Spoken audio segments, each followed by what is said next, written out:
إن الحمد لله نحمده ونستعينه ونستغفره ونعوذ بالله من شرور أنفسنا ومن سيئات أعمالنا من يهده الله فلا مضل له ومن يضلل فلا هادي له وأشهد أن لا إله إلا الله وحده لا شريك له وأشهد أن محمدا عبده ورسوله يا أيها الذين آمنوا اتقوا الله حق تقاته ولا تموتن إلا وأنتم مسلمون يا أيها الناس اتقوا ربكم الذي خلقكم من نفس واحدة وخلق منها زوجها وبث منهما رجالا كثيرا ونساء واتقوا الله الذي تساءلون به والأرحام إن الله كان عليكم رقيبا يا أيها الذين آمنوا اتقوا الله وقولوا قولا سديدا يصلح لكم أعمالكم ويغفر لكم ذنوبكم ومن يطع الله ورسوله فقد فاز فوزا عظيما أما بعد إن أصدق الحديث كتاب الله وأحسن الهدي هدي محمد صلى الله عليه وسلم وشر الأمور محدثاتها وكل محدثة بدعة وكل بدعة ضلالة وكل ضلالة في النار. ഏറെ സ്നേഹം നിറഞ്ഞ അല്ലാഹുവിന്റെ അടിമകളായ സത്യവിശ്വാസികളെ, സത്യവിശ്വാസിനികളെ, നമ്മുടെ എല്ലാം രക്ഷിതാവായ ഈ പ്രപഞ്ചത്തിന്റെ സൃഷ്ടാവായ അല്ലാഹുവിന്റെ നിയമങ്ങളും നിർദ്ദേശങ്ങളും അവന്റെ വിധിവിലക്കുകളും ജീവിതത്തിന്റെ എല്ലാ രംഗത്തും, നമ്മുടെ സംസാരത്തിലും നമ്മുടെ പെരുമാറ്റത്തിലും നമ്മുടെ ഇടപാടുകളിലും നമ്മുടെ ഇടപെടലുകളിലും കാത്തു സൂക്ഷിക്കണമെന്ന് എല്ലാവരെയും ഉണർത്തുകയാണ്. മുഹറം മാസത്തിന്റെ 3-ാമത്തെ വെള്ളിയാഴ്ചയാണ് നമ്മൾ ഉള്ളത്. മുഹറം മാസവുമായി ബന്ധപ്പെട്ട ചില കാര്യങ്ങളാണ് നമ്മൾ പറഞ്ഞു വരുന്നത്. ഇന്ന് അതിൽ നമ്മൾ പ്രധാനമായും ഓർക്കേണ്ട ഒന്നാണ് ഹിജ്റ വർഷം എന്നുള്ളതും ഹിജ്റയുടെ സന്ദേശം എന്തായിരുന്നു, എന്തിനാണ് ഹിജ്റ പോയത്, എന്തായിരുന്നു ഹിജ്റ എന്നൊക്കെ നമ്മൾ മനസ്സിലാക്കേണ്ടതായിട്ടുണ്ട്. ഹിജ്റ വർഷം 1448 പ്രവേശിച്ചിരിക്കുകയാണ്. ഭാഷയിൽ ഹിജ്റ എന്ന് പറഞ്ഞു കഴിഞ്ഞാൽ ഒരു സ്ഥലത്ത് നിന്ന് മറ്റൊരു പ്രദേശത്തേക്കുള്ള യാത്ര അഥവാ മാറി താമസിക്കൽ എന്നാണ് ഭാഷാപരമായി അതിനുള്ളൊരു നിർവചനം. എന്നാൽ മതപരമായി ഇസ്ലാമിക ഹിജ്റ എന്ന് പറഞ്ഞാൽ കേവലം ഒരു യാത്രയല്ല. ദീനിനു വേണ്ടി, മതത്തിനു വേണ്ടി,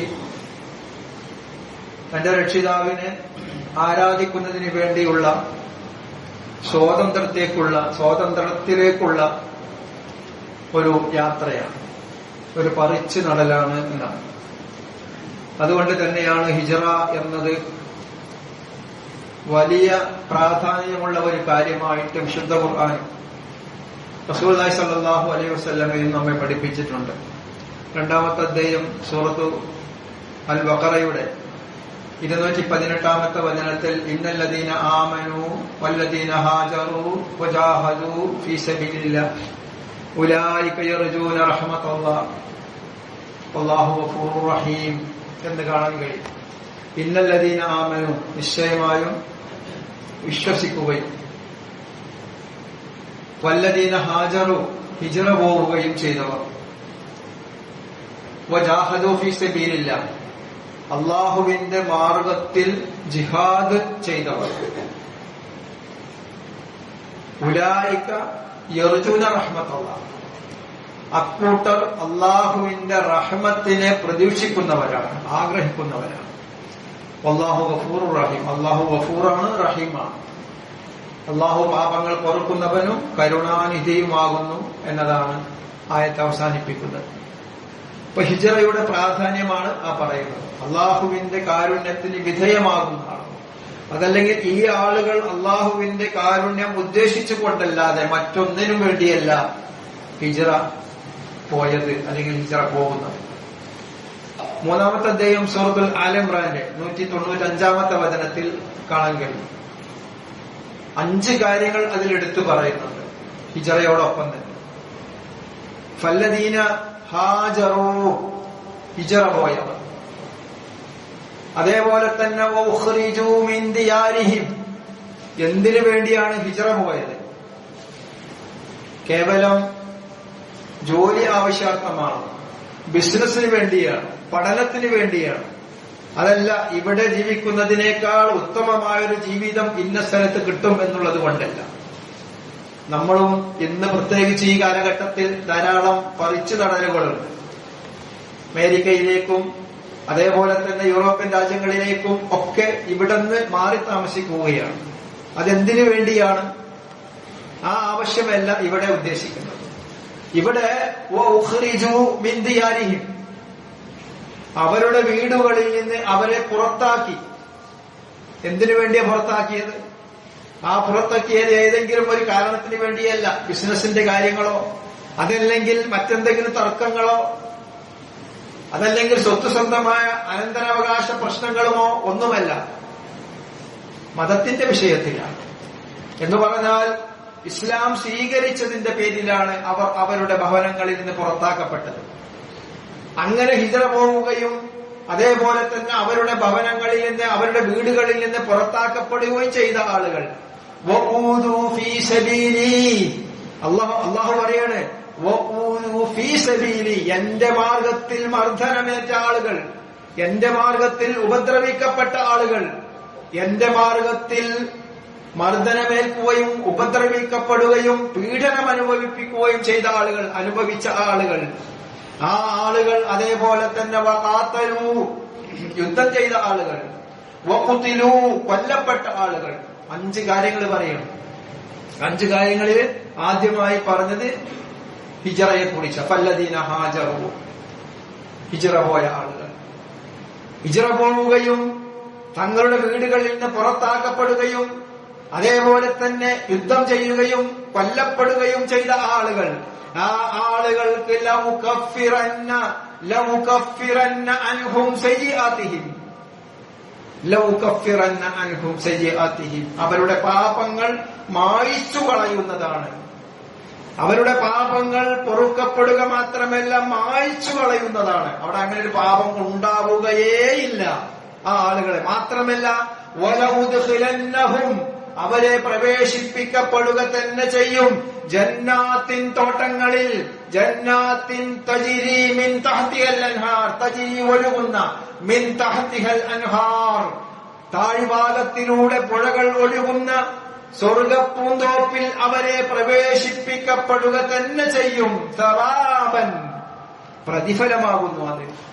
പ്രതിഫലം എത്രേ? അത് സവാബം മിൻ ഇൻദില്ല, അള്ളാഹുവിന്റെ അടുക്കൽ നിന്നുള്ള, അള്ളാഹുവിന്റെ പക്കൽ നിന്നുള്ള പ്രതിഫലം എത്രേ അത്? വല്ലാഹു ഇൻദഹു ഹുസ്നുസ് സവാബ്, വല്ലാഹു ഇൻദഹു ഹുസ്നുസ് സവാബ്. ഏതാണ് ആ സവാബ്? ആ സവാബ്, ആ പ്രതിഫലം അള്ളാഹുവിന്റെ അടുത്താകുന്നു ഏറ്റവും നല്ല, ഹുസ്നായ, ഹസനായ, ഏറ്റവും നല്ല പ്രതിഫലം അള്ളാഹുവിന്റെ അടുക്കലാകുന്നു എന്നാണ്. ഇവിടെ എത്ര പ്രതിഫലം ഉണ്ടായിട്ടും കാര്യമില്ല. 1 ലക്ഷം ശമ്പളം, 3 ലക്ഷം ശമ്പളം, അല്ല 1 കോടി ശമ്പളം. നമ്മൾ ഒന്നിനു മുമ്പ് പറഞ്ഞിട്ടുണ്ടല്ലേ, ഇപ്പൊ ഫുട്ബോളിന്റെ കാലമാണല്ലോ. ഒരു ഫുട്ബോൾ പ്ലെയർക്ക് ഏറ്റവും ഫേമസ് ആയ ഒരു ഫുട്ബോളറുടെ സാലറി എന്ന് പറഞ്ഞാൽ 6 കോടി അല്ലേ? നമ്മളെ പറഞ്ഞിട്ടുണ്ട്. 6 കോടി മുതൽ 3 കോടി 2 കോടിയൊക്കെയാണ് ഒരു ദിവസത്തെ സാലറി കൂട്ടിക്കഴിഞ്ഞാൽ. അവരുടെ വാർഷിക ആനുവലൊക്കെ നിങ്ങൾക്ക് കിട്ടും, അതൊന്ന് പരിശോധിക്കും. പക്ഷേ ഇനി അതുമല്ല, ഇന്നത്തെ ഏറ്റവും വലിയ കോടീശ്വരന്റെ ആ ഒരു കണക്ക്, ആ ഒരു സമ്പത്ത്, അവരുടെ ആസ്തി എടുത്തൊന്ന് പരിശോധിച്ച് നോക്കിയാൽ നമുക്കറിയാം, വർഷങ്ങളോളം, നൂറ്റാണ്ടുകളോളം അവർക്ക് ജീവിക്കാനുള്ള സൗകര്യത്തോടുകൂടി എത്ര ലക്ഷം ചെലവഴിച്ചാലും, 1 കോടി ചെലവഴിച്ചാലും കഴിയാത്തത്ര സമ്പന്നന്മാരുള്ള നാടാണ് നമ്മളുടെ. പക്ഷെ എന്താ കാര്യം? ആ പ്രതിഫലം അവന്റെ മരണത്തോടുകൂടി നിൽക്കുന്നു. മരണമുണ്ടെങ്കിൽ അതിനൊന്നും ഈ പറയുന്ന പ്രതിഫലത്തിന്റെ ഏതെങ്കിലും ഒരറ്റത്തെത്തുകയില്ല. കാരണം മരണം ഉറപ്പാണ്.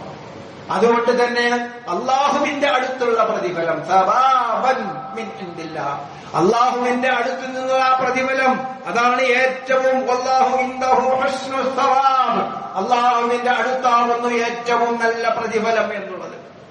ഈ പ്രതിഫലം വാങ്ങിയവരാണ് സഹാബത്ത്, ഹിജ്റ പോയ സഹാബത്ത്. നമുക്കറിയാം ഇവിടെ അള്ളാഹ് പ്രത്യേകം പറഞ്ഞു വഊദു ഫീ സബീലി, എന്റെ മാർഗത്തിൽ മർദ്ദിക്കപ്പെട്ടവർ, എന്റെ മാർഗത്തിൽ ഉപദ്രവമേൽപ്പിക്കപ്പെട്ടവർ, എന്റെ മാർഗത്തിൽ പീഡനം അനുഭവിച്ച ആളുകൾ. നമുക്കറിയാം എന്തിനാണ് ഹിജ്റ ഉണ്ടായത്. ഹിജ്റ ഉണ്ടായത് വെറുതെ ഒന്ന് മദീനയിൽ പോയി ഒന്ന് മാറ്റത്തിന് വേണ്ടി പോയതല്ല. സ്വന്തം വീടും സ്വന്തം നാടും തന്റെ സമ്പത്തും എല്ലാം ഉപേക്ഷിച്ചുകൊണ്ട്, കുടുംബങ്ങളെ പോലും ഉപേക്ഷിച്ചുകൊണ്ട് പോയത് എന്തിനാണ്? അത്രമാത്രം പ്രയാസം അവർ കേൾക്കേണ്ടി വന്നു. അമ്മാർ ഇബ്നു യാസർ കുടുംബത്തിന്റെ ചരിത്രം നമുക്കറിയാവുന്നതാണ്. പീഡിപ്പിച്ചുകൊണ്ടേയിരിക്കുകയാണ് അമ്മാറിനെയും കുടുംബത്തെയും. അങ്ങനെ അടിച്ചും തൊടിച്ചും മർദ്ദിച്ചും കൊണ്ടേയിരിക്കുകയാണ്. ആ മർദ്ദനത്തിലാണ് അവർ മരണപ്പെടുന്നത്. അമ്മാറിന്റെ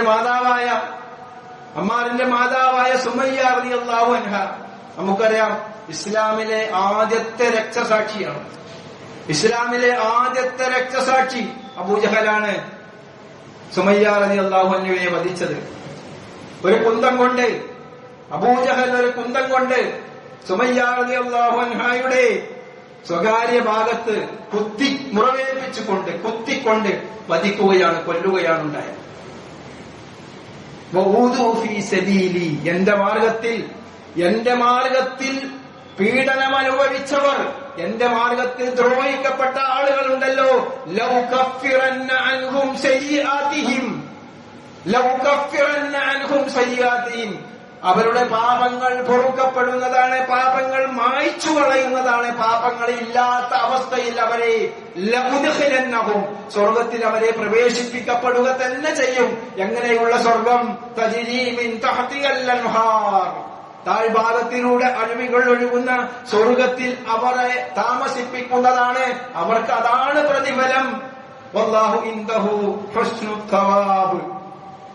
അതാണ് യാസർ കുടുംബത്തിന്റെ. ആ യാസർ കുടുംബത്തോട് അല്ലാഹുവിന്റെ റസൂൽ പറഞ്ഞല്ലോ, നിങ്ങൾ ക്ഷമിക്കണമെന്ന്. അത്രയും പീഡനം അനുഭവിച്ച ആളുകളോട് പറയുന്നു സബ്രൻ സബ്രൻ യാ യാസിർ, യാസർ കുടുംബമേ നിങ്ങൾ ക്ഷമിക്കണം. ഫഇന്ന മൗഇദകുമുൽ ജന്ന. ഇവിടെ വിശുദ്ധ ഖുർആൻ 3-ാമത്തെ അധ്യായം സൂറത്തു ആലി ഇംറാനിലെ 195-ാമത്തെ വചനത്തിൽ അല്ലാഹു പറയുന്നു വലൗദ്ഖിലന്നഹും ജന്നാത്തിൻ തജ്രീ മിൻ തഹ്തിഹൽ അൻഹാർ. അതേ വാക്ക് തന്നെ അല്ലാഹുവിന്റെ റസൂൽ പറയുകയാണ്, ഫഇന്ന മൗഇദകുമുൽ ജന്ന, നിങ്ങൾ ക്ഷമിക്കണം, നിങ്ങൾക്ക് സ്വർഗമുണ്ട് എന്ന് യാസിർ കുടുംബത്തെ വിളിച്ചുകൊണ്ട് പറയുകയാണ്. എന്തിന്റെ പേരിലാണ് ഹിജ്റ പോയത് എന്ന് മനസ്സിലാക്കേണ്ടതാണ്. ആ ഹിജ്റ നിർവഹിച്ചവരാണ് സഹാബത്ത്. ആ ഹിജ്റയുടെ പ്രതിഫലം കൊണ്ടുപോയവരാണ് ആ സഹാബത്ത്. ക്ഷമയിലൂടെയും അതേപോലെ തന്നെ ഇസ്ലാം സ്വീകരിച്ചതിന്റെ പേരിൽ അവർക്കുണ്ടായ പ്രയാസങ്ങൾ, ബുദ്ധിമുട്ടുകൾ നമ്മളൊക്കെ ഒന്ന് ഇങ്ങനെ ചിന്തിക്കണം. റസൂലുള്ളാഹി സ്വല്ലല്ലാഹു അലൈഹി വസല്ലമ ഖബ്ബാബ് റളിയല്ലാഹു അൻഹുവിനോട് പറഞ്ഞ സംഭവമുണ്ട്. ആരാണ് ഖബ്ബാബ്? ഖബ്ബാബ് ഒരു അടിമയായിരുന്നു. മക്കയിലെ ചന്തയിൽ നിന്നും ഒരു സ്ത്രീ വില കൊടുത്ത് വാങ്ങിയ ഒരു അടിമ, കൊല്ലപ്പണിക്കാരനായിരുന്നു. വാളൊക്കെ നന്നായി പണിയായുധങ്ങൾ ഉണ്ടാക്കാൻ കഴിയുന്ന ഖബ്ബാബ് റളിയല്ലാഹു അൻഹു ഇസ്ലാം സ്വീകരിച്ചതറിഞ്ഞിട്ട്, ഇസ്ലാം സ്വീകരിച്ചതോടുകൂടി ആ ഖബ്ബാബിന്റെ യജമാനത്തി വാള് പഴുപ്പിച്ച്, ആലയിലാണല്ലോ പണി, വാള് പഴുപ്പിച്ച് ഖബ്ബാബിന്റെ പുറത്ത് വെക്കുമായിരുന്നു.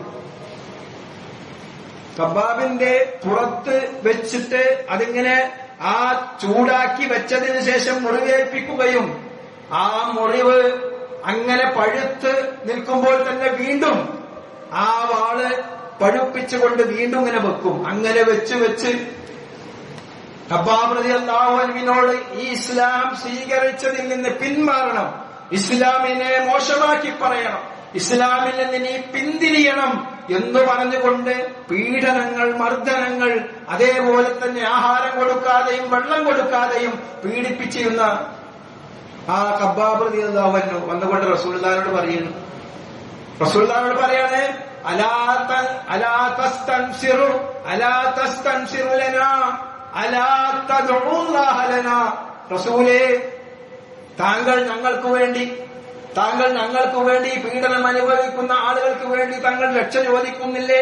താങ്കൾ സഹായം ചോദിക്കുന്നില്ലേ? അലാ തദ്ഉല്ലാഹ ലനാ, ഞങ്ങൾക്ക് വേണ്ടി നിങ്ങൾ പ്രാർത്ഥിക്കുന്നില്ലേ എന്ന് റസൂലുള്ളാഹി സ്വല്ലല്ലാഹു അലൈഹി വസല്ലമയോട് ഖബ്ബാബ് റളിയല്ലാഹു അൻഹു പറയുകയാണ്. റസൂലുള്ളാഹി അതിന് കൊടുത്ത മറുപടി എന്താണെന്നറിയോ? റസൂലുള്ളാഹി പറഞ്ഞു, ഖബ്ബാബ്, നിങ്ങൾക്ക് മുമ്പ് കഴിഞ്ഞു പോയ ജനതയിൽ ഇതുപോലെ സംഭവങ്ങൾ ഉണ്ടായിട്ടുണ്ട്. അവർ ഇസ്ലാം സ്വീകരിച്ചപ്പോഴും ഇതുപോലെ സംഭവങ്ങൾ ഉണ്ടായിട്ടുണ്ട്. കിടങ്ങിന്റെ ആളുകളെ നമുക്കറിയാം. ഇസ്ലാം സ്വീകരിച്ചതിന്റെ പേരിൽ ഒരു കിടങ്ങിൽ മുഴുവനും അഗ്നി ഉണ്ടാക്കിക്കൊണ്ട്, തീ ഉണ്ടാക്കിക്കൊണ്ട് അതിലേക്ക് ഇങ്ങനെ ഇടുകയാണ്. ഇസ്ലാമിൽ നിന്ന് പോകുന്നത് പറഞ്ഞാൽ ഇടൂല. എന്നിട്ടും അതാണ് റസൂലുള്ള വിശദീകരിക്കുന്നത്. നിങ്ങൾക്ക് മുമ്പുള്ള ആളുകൾ ഭൂമിയില് ആ ആളുകൾക്ക് ഒരു കുഴി ഉണ്ടാക്കും. ഇതിന്റെ മുമ്പുള്ള ആളുകൾക്ക് വന്ന പ്രയാസങ്ങളാണ് പറയുന്നത്.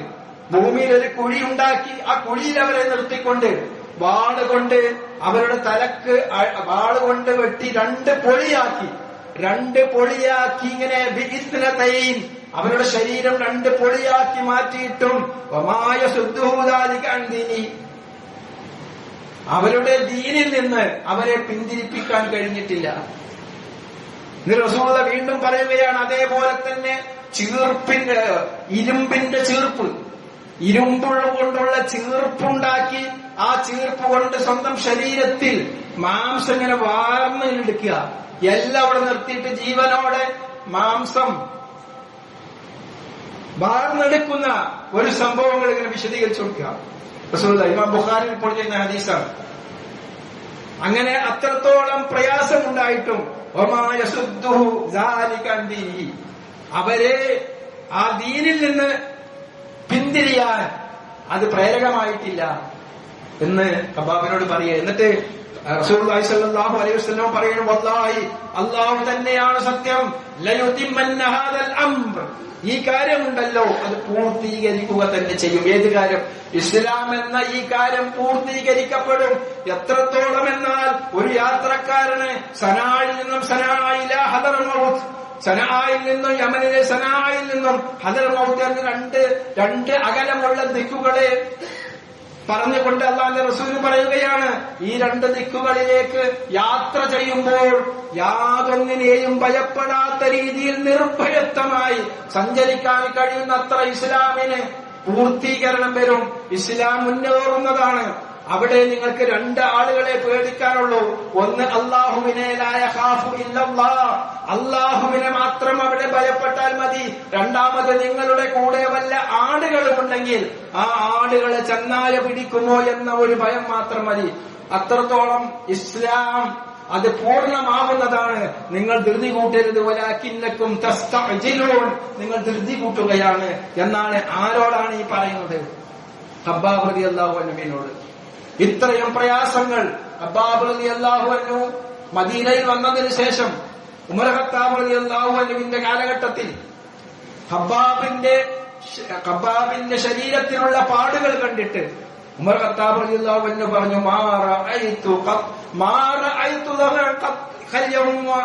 ഞാൻ ഇതുവരെ ഇത്രത്തോളം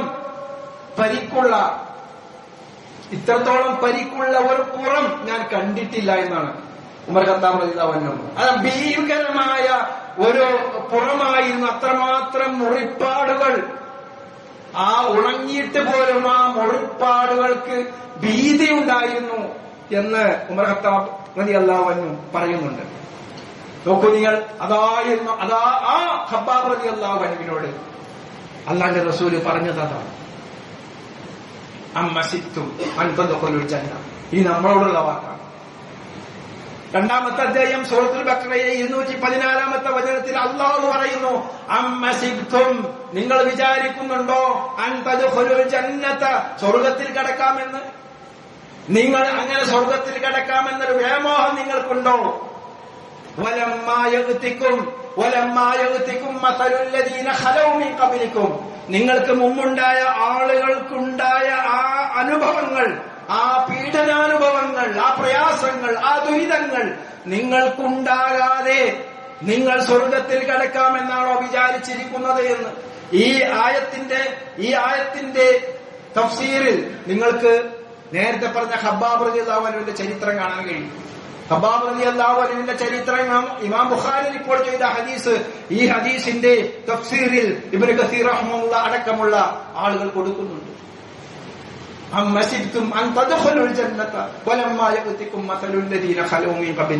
നിങ്ങൾ അങ്ങനെയുള്ള സ്വർഗത്തിൽ കടക്കാമെന്ന് വിചാരിക്കുന്നുണ്ടോ?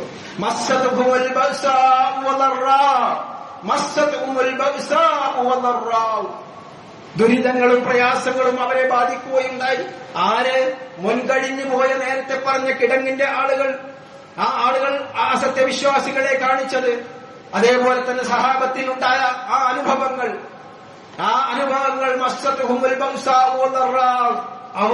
അവർക്ക് ദുരിതങ്ങളും പ്രയാസങ്ങളും ബുദ്ധിമുട്ടുകളും ഉണ്ടായി. എത്രമാത്രമാണത്?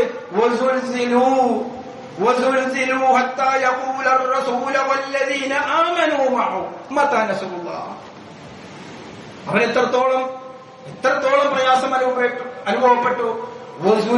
അവർ വിറപ്പിക്കപ്പെട്ടു. ഭൂകമ്പത്തിന് പറയുന്നതാണ്. അത്രത്തോളം അവർ വിറപ്പിക്കപ്പെട്ടു, പ്രകമ്പനം കൊണ്ടു. അവർ എന്തിന്റെ പേരിൽ? അവർക്ക് ദുരിതവും പ്രയാസങ്ങളും കഷ്ടപ്പാടുകളും ഊരുവിലക്കുകളും ഇതെല്ലാം കൊണ്ട് അവർ പ്രയാസപ്പെട്ടു, അവർ വിറപ്പിക്കപ്പെട്ടു, പ്രകമ്പനം കൊണ്ടു. അവർ എന്താണ് ഇനി ചെയ്യുക, എന്താണ് നമ്മുടെ മുന്നിലുള്ള മാർഗം എന്നെല്ലാം അവർക്ക് വിറച്ചുപോയവർ ആ തരത്തിൽ അള്ളാന്റെ അവരുടെ കൂടെയുള്ള പ്രവാചകൻ, അതാണ് റസൂല് പറയുന്നത് വരെ, അവരുടെ കൂടെ ഉണ്ടായിരുന്ന റസൂല് പറയുന്നത് വരെ, വല്ലദീന ആമനൂ മഅഹു, ആ റസൂലിന്റെ കൂടെ ഉണ്ടായിരുന്ന സത്യവിശ്വാസികൾ പറയുന്നത് വരെ, മതാ നസ്റുല്ലാഹ്, എപ്പോഴാണ് അള്ളാഹുവിന്റെ സഹായം? എപ്പോഴാണ് അള്ളാഹുവിന്റെ സഹായം? എന്ന് ഖബ്ബാബ് റളിയല്ലാഹു അൻഹു ചോദിച്ചില്ലേ?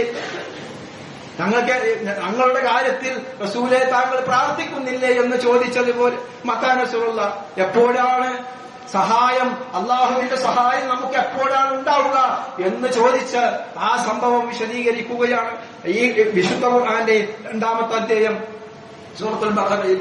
അങ്ങനെ പറയണേ. എന്നിട്ട് അള്ളാഹ് പറയണേ, അലാ അറിയുക, ഇന്ന നസ്റുല്ലാഹി ഖരീബ്, ഇന്ന നസ്റുല്ലാഹി ഖരീബ്, അല്ലാഹുവിന്റെ സഹായം അടുത്താണ്. പ്രയാസപ്പെടേണ്ടതില്ല. കാരണം മരണം എന്നൊന്നുണ്ടെങ്കിൽ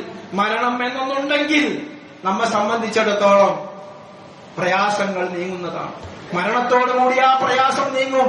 അതുകൊണ്ട് തന്നെ പിന്നെയുള്ളത് നമ്മുടെ കാലമാണ്, സത്യവിശ്വാസിയുടെ കാലമാണ്. മരണത്തോടുകൂടി എല്ലാം അവസാനിച്ചു. പിന്നീടുള്ളത് നമ്മുടെ സമയമാണ്. സ്വർഗീയമായ ഖബർ ജീവിതം മുതൽ ഉയർത്തെഴുന്നേൽപ്പിന്റെ നാൾ മുതൽ പരലോകത്ത് നമ്മളെ ഹാജരാക്കുന്ന സമയത്ത് പോലും എന്താണ്? ആ സമയത്ത് പോലും അള്ളാഹുവിന്റെ തൃപ്തി കരസ്ഥമാക്കിയ, അള്ളാഹു ഇഷ്ടപ്പെടുന്നവരോടൊപ്പം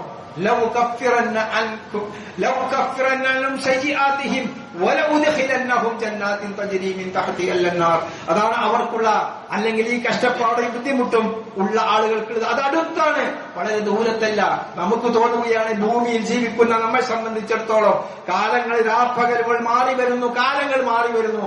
അതുകൊണ്ട് തന്നെ നമുക്ക് ഇതൊക്കെ ഒരുപാട് ദൂരമുള്ളതായിട്ട് തോന്നും എന്ന് മാത്രമാണ്. അതുകൊണ്ട് ഇനി നമ്മൾ നമ്മളെ കുറിച്ചാണ് ആലോചിക്കേണ്ടത്. ഈ ആയത്ത് അമ്മസിത്തും എന്നോടാണ്. ഈ ആയത്ത് അമ്മസിത്തും എന്നോടാണ്, നിങ്ങളിൽ ഓരോരുത്തരോടുമാണ് ഈ ആയത്ത്.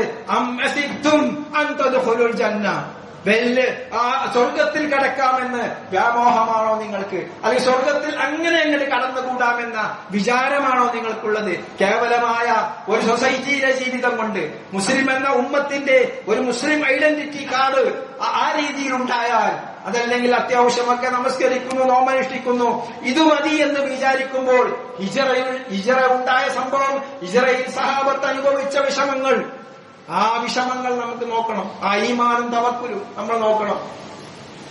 എല്ലാവരും ഈ റസൂലുള്ളാഹി സ്വല്ലല്ലാഹു അലൈഹി വസല്ലമയെ വധിക്കുന്നതിന് വേണ്ടി ഖുറൈശികൾ ഇങ്ങനെ ഒരുങ്ങി നിൽക്കുകയാണ്. ഖുറൈശികൾ ഒരുങ്ങി ഇങ്ങനെ നിൽക്കുകയാണ്. അലി ഇബ്നു അബീ ത്വാലിബ് ഖുറൈശികളുടെ ആ സന്ദർഭത്തിൽ റസൂലുള്ള കിടന്നിരുന്ന ആ വിരിപ്പിൽ കിടക്കുകയാണ്. നോക്കൂ നിങ്ങൾ, അതിനുള്ള തവക്കുൽ എത്രയാണ്, അതിനുള്ള ഈമാൻ എത്രയാണ്. കൊല്ലപ്പെടുമെന്ന് ഉറപ്പാണ് അല്ലേ? അവിടെ എന്താണ് ആ തവക്കുൽ? അള്ളാഹുവിന്റെ വിധി. റസൂലുള്ളാഹി സ്വല്ലല്ലാഹു അലൈഹി വസല്ലമയെ രക്ഷപ്പെടുത്തുന്നതിന് വേണ്ടി റസൂലുള്ളാഹി സ്വല്ലല്ലാഹു അലൈഹി വസല്ലമയെ അന്ന് മക്കയിലുണ്ടായിരുന്ന എല്ലാ ഗോത്രങ്ങളും കൂടിയാണ് കൊല്ലാൻ പദ്ധതിയിടുന്നത്. എല്ലാവരും കൂടി കൊല്ലണം. എന്നാൽ അവിടെ പ്രതികാര നടപടി ഉണ്ടാവുകയില്ല.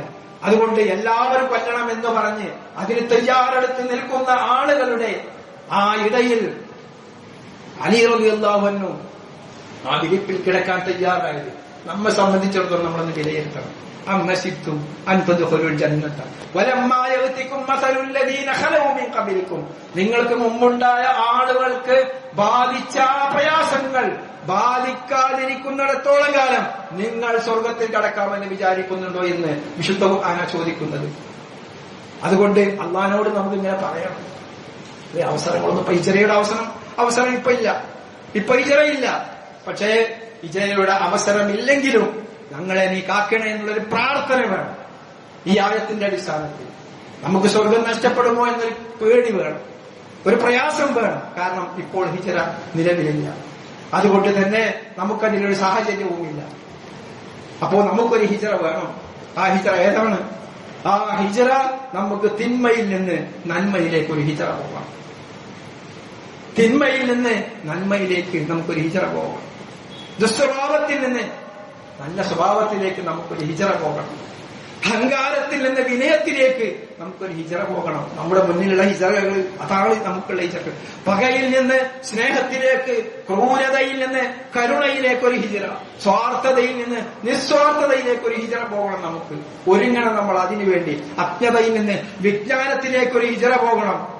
അക്ഷമയിൽ നിന്ന് ക്ഷമയിലേക്ക് ഒരു ഹിജ്റ പോകണം. നമുക്ക് ബിദ്അത്തിൽ നിന്ന് സുന്നത്തിലേക്ക് ഒരു ഹിജ്റ, അന്ധവിശ്വാസങ്ങളിൽ നിന്ന് അനാചാരങ്ങളിൽ നിന്ന് ശരിയായ ആചാരങ്ങൾ ഏതാണോ ഇസ്ലാമിക നിയമങ്ങള്, നടപടിക്രമങ്ങള്, അതിലേക്കൊരു ഹിജ്റ പോകണം. നമുക്ക് ഹിജ്റ അവസാനിച്ചിട്ടില്ല.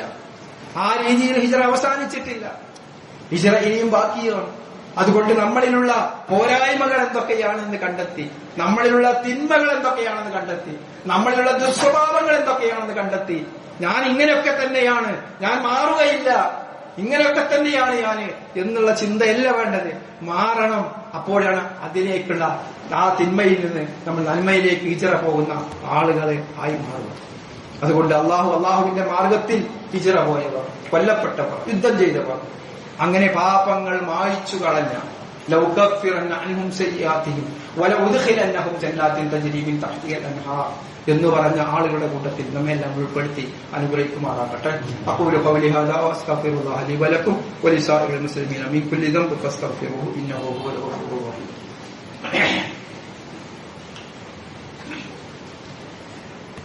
അൽഹംദുലില്ലാഹ് الذي هدانا لهذا وما كنا لنهتدي لولا أن هدانا الله. اللهم صل على محمد وعلى آل محمد. أوصيكم ونفسي بتقوى الله. അള്ളാഹുവിന്റെ വിധിവിലക്കുകൾ മാനിച്ചുകൊണ്ട് ജീവിക്കണമെന്ന് ഒരിക്കൽ കൂടി എല്ലാവരെയും നടത്തുകയാണ്. മുഹറം മാസത്തിലല്ല ഹിജ്റ ഉണ്ടാകുന്നത്. അങ്ങനെ ഒരു തെറ്റിദ്ധാരണ ഉണ്ടാകാൻ സാധ്യതയുണ്ട്.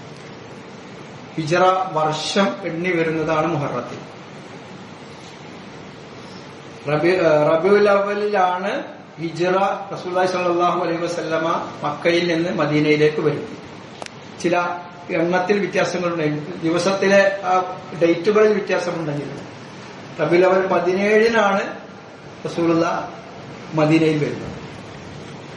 പിന്നെ എങ്ങനെയാണ് ഈ ഒരു കണക്ക് വന്നത്? മുഹറത്തിൽ ഈ ഹിജ്റ എണ്ണുന്നത് തുടങ്ങിയത് ഉമർ ഖത്താബ് റളിയല്ലാഹു അൻഹുവിന്റെ കാലഘട്ടത്തിൽ അദ്ദേഹം അമീറായി നിശ്ചയിച്ചിരുന്ന അബൂ മൂസൽ അശ്അരി അദ്ദേഹം ഉമർ ഖത്താബ് റളിയല്ലാഹു അൻഹു കത്ത് എഴുതുകയാണ്. നമുക്ക് ഒരുപാട് കത്തുകൾ വരുന്നുണ്ട്. ഈ കത്തുകൾ എന്ന് വന്നു എന്ന് നമുക്ക് മനസ്സിലാക്കാനുള്ള ഒരു മാർഗമില്ല. പലതും ഇന്നത്തെ ഭരണാധികാരികളെ പോലെയല്ല. കത്തുകൾ കിട്ടിയാൽ കീറിയിട്ട് ഒഴിവാക്കുന്നതല്ല. അവർക്ക് ചെയ്തു കൊടുക്കണം എന്നുണ്ട്. പക്ഷെ ഏതാണ് മുൻഗണന, ഏതാണ് ആദ്യം വന്നത്, ഏതാണ് അവസാനം വന്നത് എന്നുള്ളത് അറിയുന്നില്ല എന്ന് പറഞ്ഞുകൊണ്ട് ഉമർ ഖത്താബ് റളിയല്ലാഹു അൻഹുവിനും ഒരു കത്തയക്കുക.